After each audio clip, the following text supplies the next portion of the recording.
Chapter 7. Sir, no, cried Wiglaf. Please, do not wreck Dragon Slayer's academy. Then said the greedy ghost, help me get me hands on me gold. Now, Angus spoke up. My uncle Mordred once kept piles of gold in his safe. I knew it. The ghost leaned forward in his spiky chair. Get the safe open, lad. I will take the gold and be gone. Alas, said Angus, the gold is spent. School inspectors came last spring. They said Uncle Mordred had to make improvements, or they would close him down. Fixing this old castle took every bit of his gold. Not his gold, cried the ghost. It's me, own precious gold. The ghost floated up off his spiky chair. He grabbed a pair of leg irons and ripped them from the wall. He tore down a torch holder. See, he cried, I mean what I said. But we do not know where any gold is, cried Wiglaf. Honest. The Wiglaf grabbed the iron slab that passed for a bed in the deepest dungeon, yanked it from its moorings, and flung it to the floor. The three pupils looked on, horrified, as the ghost picked up the spiky chair and hurled it down, breaking off its legs. Erica leaned toward Wiglaf and Angus. Mordred has that bag of gold from the smooth bottoms, remember? She whispered. Hubert Dungeonstone's ghost shrieked. I heard that. Did Mordy rob these smooth bottoms too? No, said Angus. They paid him tuition for their daughter. We can ask Mordred to give you some of that gold. Not some, said the ghost. All. When we are greedy, some is never enough. Why all is hardly enough? If Mordred gives you all the gold, will you go away? Asked Wiglaf. I give you me word. The ghost ripped a pair of wrist irons from the wall. The sooner you get me that gold, the sooner I'll be gone. Then, poof! Hubert Dungeonstone disappeared, so did his ghostly glow. In the dark, Erica fumbled for her mini torch. She flicked it on. Hey, she yelled, my sword!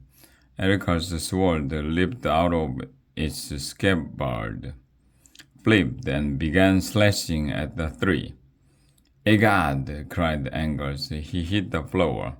Stop, cried Erica. Keep that back. The only answer was another slash. Angus, Wiglaf, cried Erica. Run! They slashed through the slimy muck. The sword swooshed behind them. It poked Wiglaf's backside. Ouch! The three raced up the narrow stairway and past the deeper dungeon. Call me name when you've got the gold, cried the invisible ghost. Until then, I'll be wrecking the place. Then, crash, bang, a suit of armor in the passageway toppled to the floor. He means it, cried Wiglaf as they sped up another stairway. Angus, wake Mordred, said Erica as they ran. Me? cried Angus. Why me? He is your uncle, said Erica.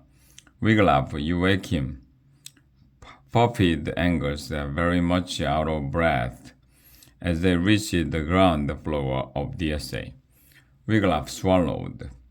Mordred disliked the students who woke him up even more than he disliked the students who asked questions. But he needn't have worried. As they ran, the headmaster's door flew open, and out came Mordred. He wore a nightshirt and sleeping cap.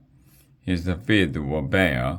In one hand, he held a torch. Wiglaf was surprised to see that tucked under his other arm was a large brown teddy bear. I should have known you three were making this racket, Mordred yelled. Boom! Bang! The castle floor shook. Jones, exclaimed Mordred. Stop it. It's not us, sir, said Erica. Bam, bam, bam. Stop, I say, cried Mordred. You will wake up Janice. If she doesn't like it here, she will leave. Then her mom and dad will want their gold back. His violet eyes spun at the awful thought.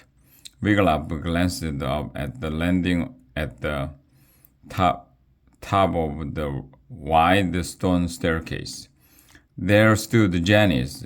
She had a sleeve mask pushed up on top of her messy yellow hair. Her eyes were only half open. In one hand, she held a long lance.